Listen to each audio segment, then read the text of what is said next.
पशुपालनातील सर्वात महत्त्वाचा पार्ट म्हणजे जनावरांचे रवत व्यवस्थित होणे फार गरजेचे आहे। रवत हा असा विषय आहे ज्याच्यावर दूध उत्पादन अवलंबून असतं आणि आपल्या गोट्यात आपण बघतोय जनावर अस्वस्थ असतात। कशामुळे अस्वस्थ असतात तर आता चालू असलेला पावसाळा, या पावसाळ्यामध्ये ढास माशांचं प्रमाण खूप मोठ्या प्रमाणात असतं। ह्या ढास माशा जनावराला स्वस्थ बसू देत नाहीत। आपल्या सर्वांच्या गोट्यावर आपण बारकाईनं लक्ष दिलं तर जनावर पाय आपटत असतात, मान फिरवत असतात, मान हलवत असतात, शेपूट अंगावर मारून घेत असतात, बाजूला असणाऱ्या भिंतीला जनावर घासून स्वतःचं अंग खाजवत असते। यामुळे जनावर नेहमी अस्वस्थ असते। प्रत्येक गोट्यावर हा प्रॉब्लेम आहे। ह्याचं एक सोल्युशन म्हणजे हा सुपर 5 साबण। हा साबण वापरल्यानंतर जनावरच्या अंगावर 7 ते 10 दिवस ढास माशी बसत नाही।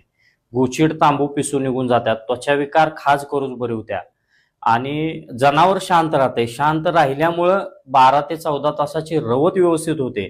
रवत चांगली झाल्यामुळं दूध उत्पादन चांगल्या प्रमाणात मिळते। आता गोट्यावर अशी परिस्थिती आहे, जनावराचं दूध उत्पादन जास्त असते, त्याच्या दूध देण्याची कॅपॅसिटी जास्त असते, पण रवत व्यवस्थित न झाल्यामुळं, जनावर अस्वस्थ असल्यामुळं दूध चं प्रमाण घटलेलं असते। हा साबण जर आपण नियमित वापरला, 7 दिवसातून एकदा वापरला तर जनावराच्या अंगावर कुठलाही कीटक राहत नाही, जनावराच्या अंगावर ढास माशी बसत नाही, जनावर एसीला बसल्यासारखं शांत बसते आणि त्यामुळं जनावराचं दूध उत्पादन क्षमताही वाढते।